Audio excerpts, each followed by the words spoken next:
Olá pessoas, tudo bem com vocês? Meu nome é Edmilson, eu sou psicólogo e também sou mestre em Ciências do Comportamento.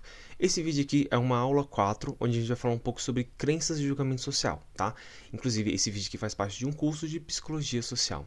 Nessa primeira parte desse vídeo, eu quero falar um pouco em relação a crenças e também memórias, ok?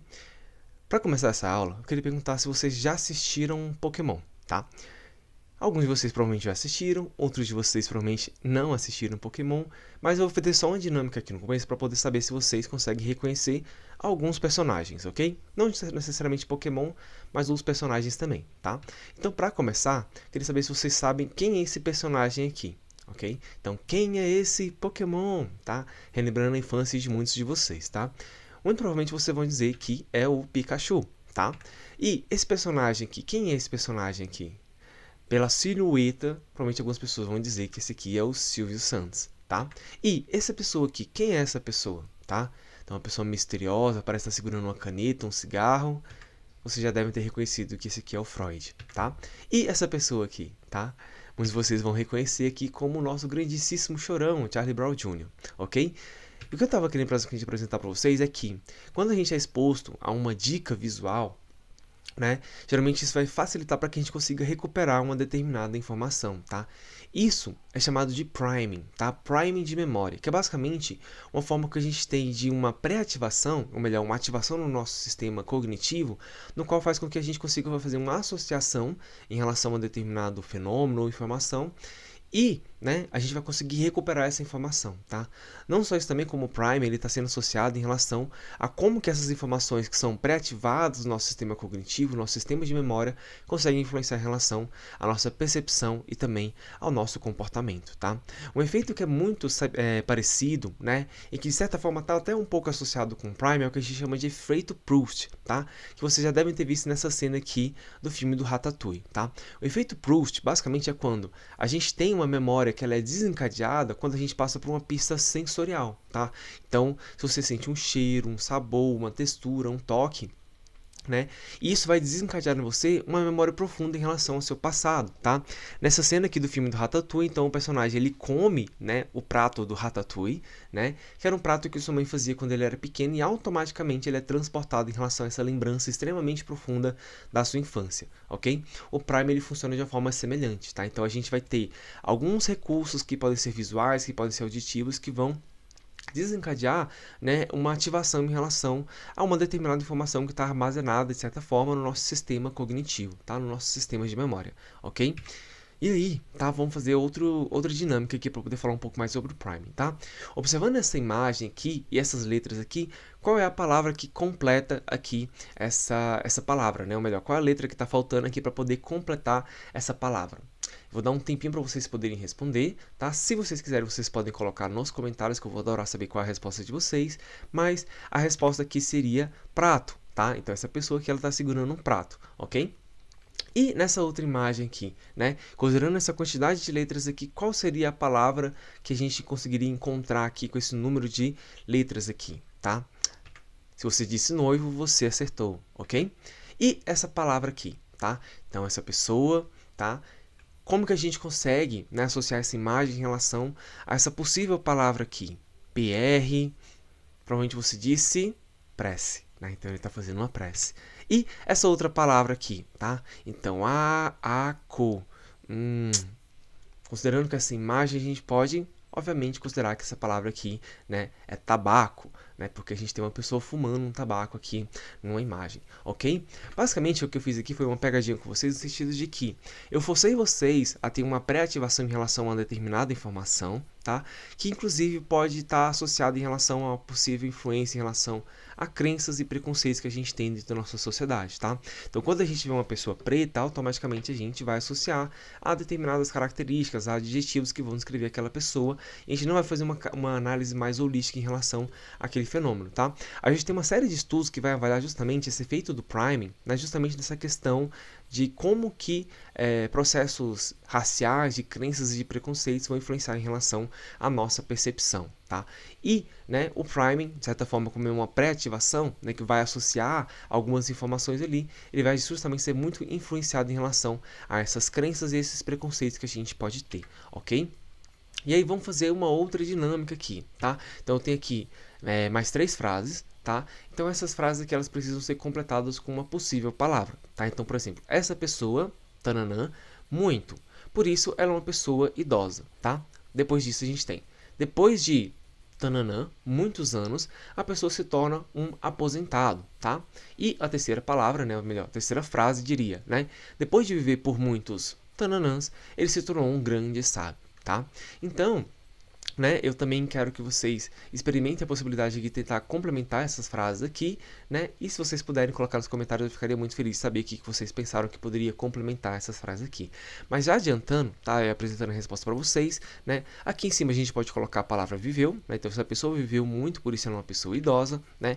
A segunda frase a gente pode colocar depois de trabalhar muitos anos, a pessoa se torna um aposentado, né? E por fim, né? A última frase seria depois de viver por muitos anos, ele se tornou um grande sábio, tá?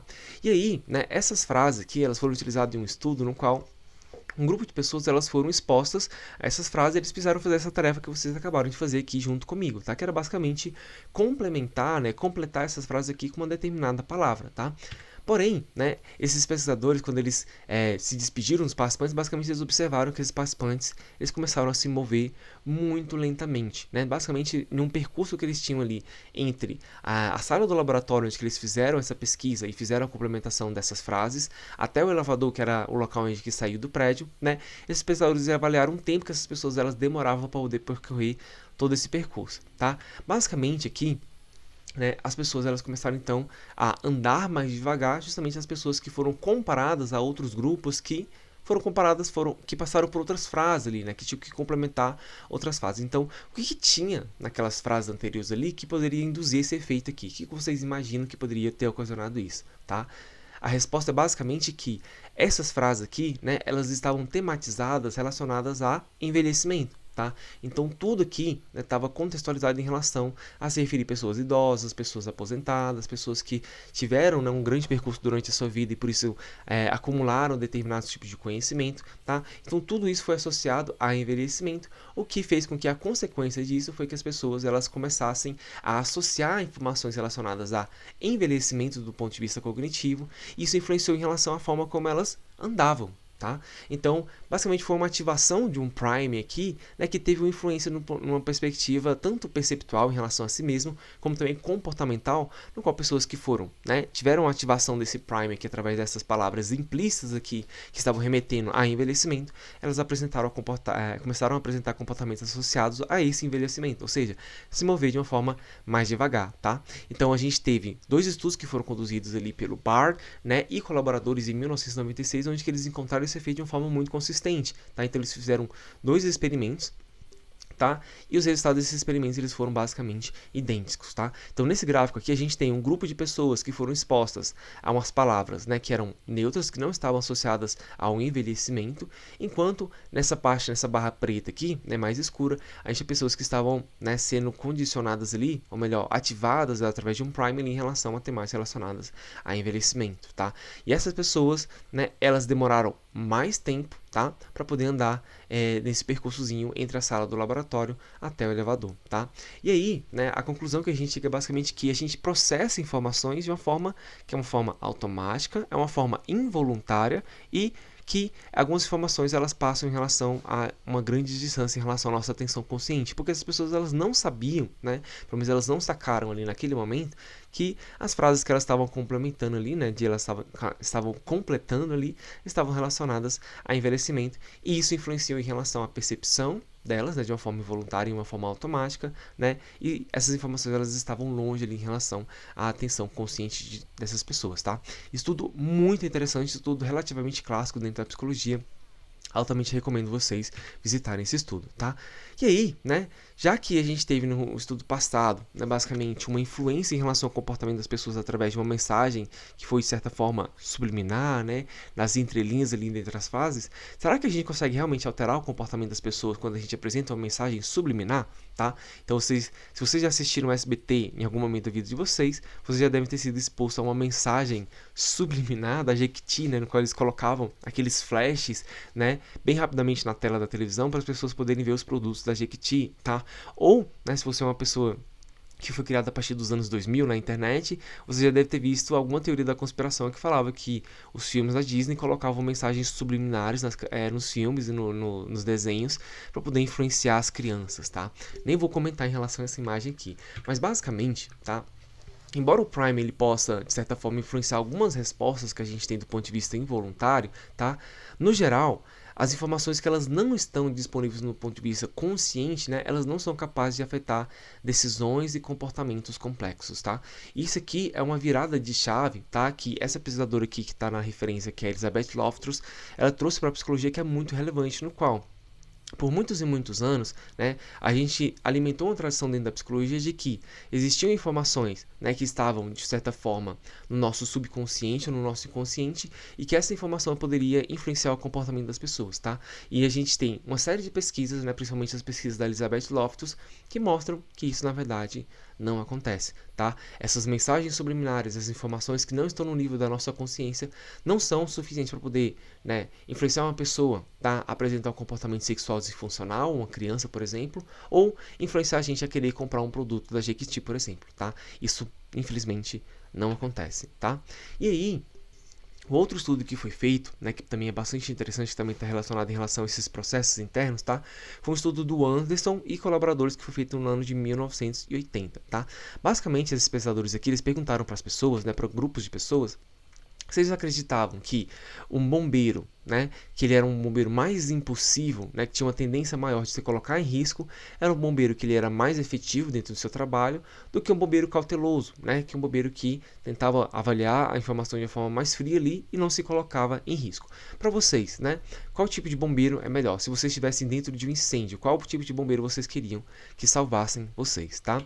E aí, basicamente, a gente teve dois grupos de pessoas, né, que foram pessoas que pensaram em relação a essa situação e chegaram à conclusão de que sim, a pessoa que é mais impulsiva, né, o bombeiro que ele é mais impulsivo, ele é uma pessoa que vai ser mais interessante do ponto de vista dessa profissão, né, que ela vai ser mais competente, enquanto vai ter um grupo de pessoas que vão acreditar que não, né, que o bombeiro que ele é mais cauteloso, que ele é mais cuidadoso, ele vai ser um melhor bombeiro, né, ele vai conseguir desempenhar a profissão de uma melhor forma, tá?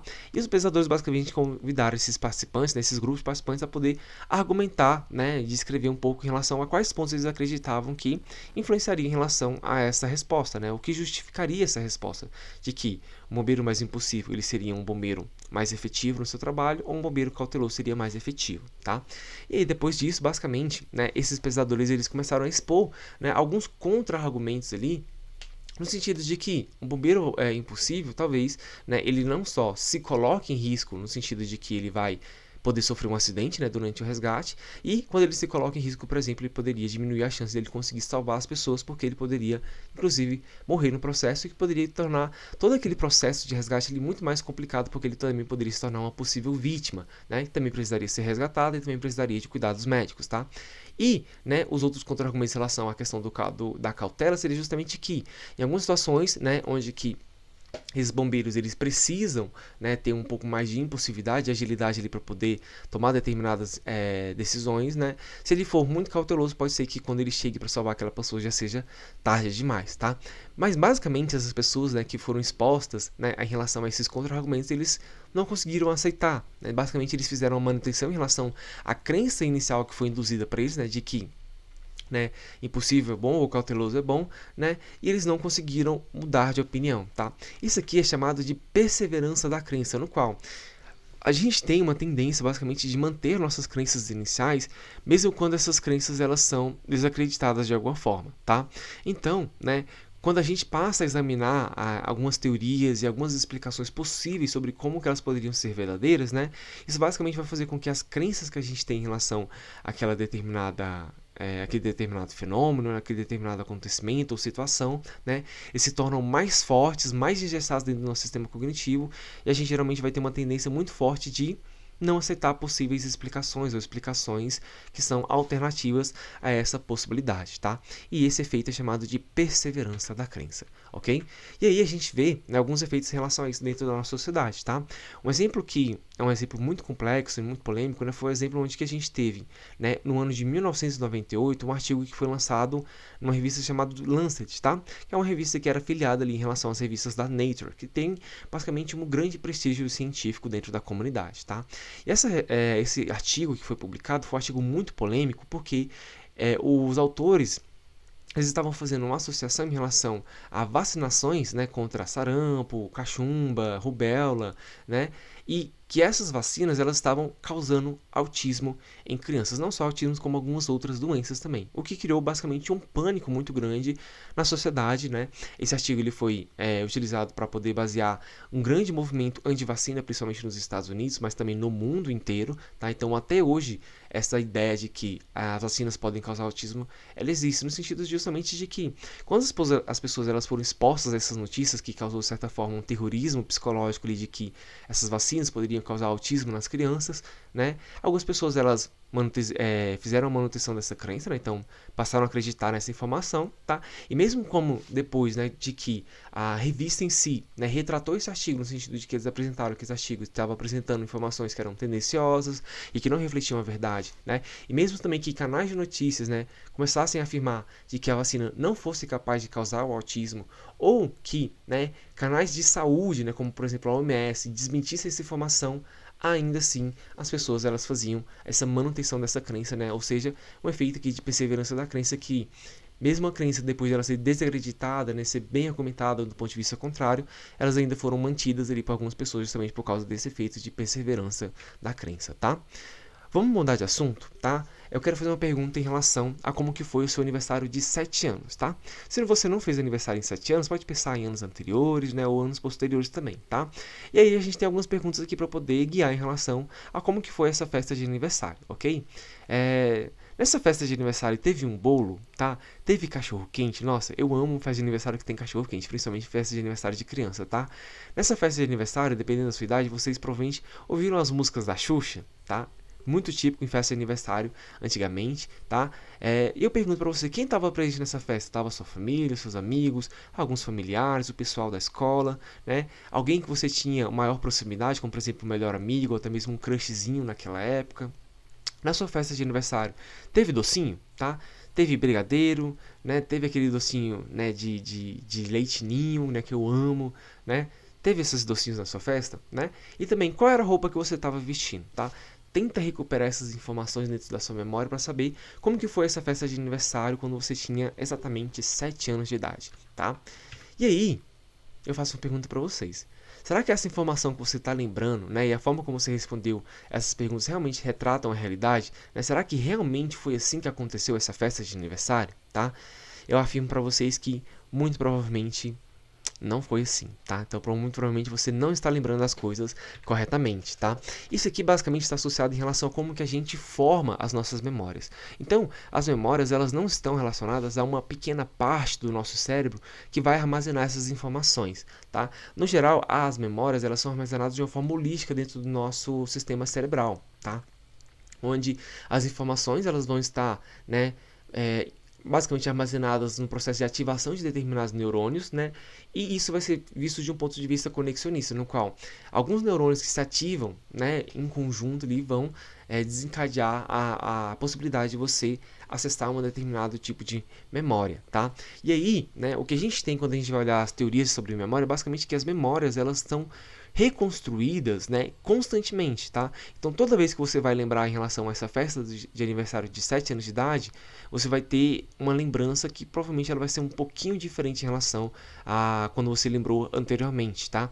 E quanto mais tempo passa, né, em relação a essa possível lembrança, ou seja, 7 anos você provavelmente era uma pessoa muito nova, né, então passaram muitos anos, né, mais imprecisa vai ser essa memória, ou seja, outras memórias vão influenciar em relação a essa memória, tá? Outras informações, outras festas de aniversário que aconteceram coisas específicas e você vai começar a misturar essas informações dentro do seu sistema cognitivo, como também, né, essa memória ela vai ser influenciada em relação à sua emoção atual, tá? Então, se você está se sentindo triste ou feliz, por exemplo, isso pode influenciar se você vai lembrar dessa memória de uma perspectiva mais positiva ou negativa, ou também em relação às suas atitudes atuais. Por exemplo, se você gosta ou não de festas de aniversário de crianças, tá? Então, isso pode prejudicar em relação a como você vai relembrar, né, recuperar essas informações, tá?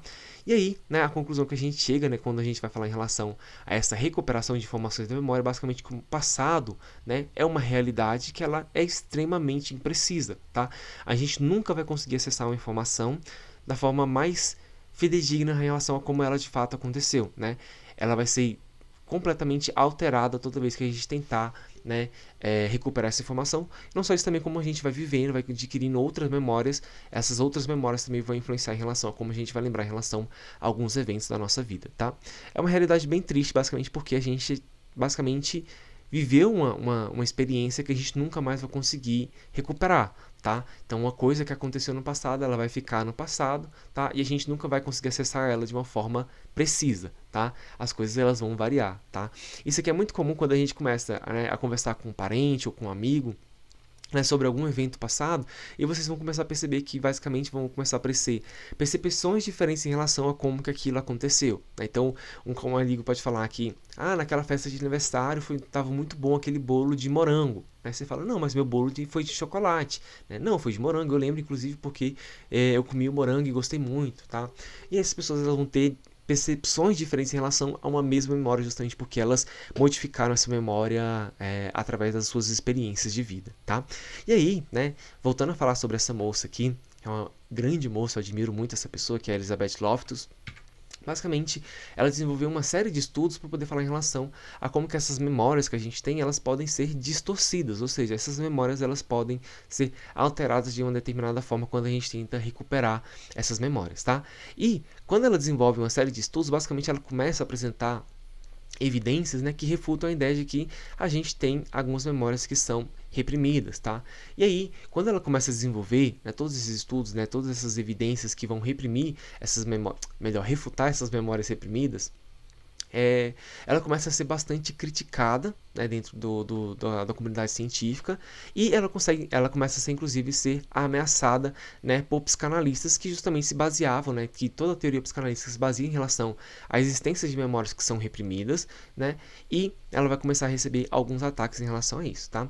O principal efeito que ela avalia nessas pesquisas aqui é chamado de efeito da desinformação, no qual a Elizabeth, né, ela vai propor alguns métodos e algumas estratégias específicas justamente para poder avaliar como que algumas informações, né, que são incorporadas, né, informações que são falsas, que não fazem parte em relação à informação de uma memória que existe, né, elas podem ser alteradas quando a gente vai induzindo, né, a pessoa a acreditar que aquela informação ela existia, tá? Um exemplo em relação a como que aconteceu esses estudos da Elizabeth Loftus, tá? Basicamente, ela chamava as pessoas para o laboratório e ela apresentava para essas pessoas, né, um determinado vídeo sobre uma situação do cotidiano, tá?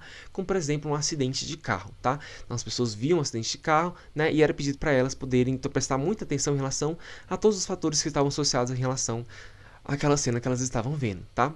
E aí depois, né, posteriormente, essas pessoas, né, elas eram expostas ali de forma muito sutil e muito delicada em relação a algumas desinformações, tá? Como por exemplo, tá? Então, você acha que aquela pessoa que sofreu o acidente, né, ela viu que o semáforo ela estava amarelo, né?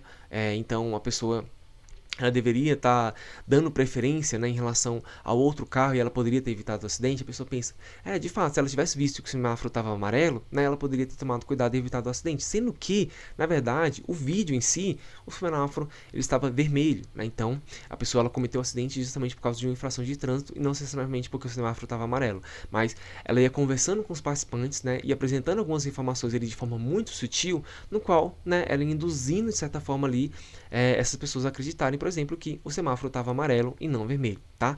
E depois as pessoas elas passavam por um teste de memória, no qual elas tinham que recordar algumas informações e alguns detalhes em relação a esse vídeo que eles viram, tá? Então as pessoas elas criavam memória quando elas assistiam um vídeo, depois elas eram expostas ali de forma muito sutil, né? Seja por conversa, seja por texto, seja por imagem, em relação a uma desinformação, e depois, né, elas precisavam recordar em relação a essa memória original que foi criada, tá?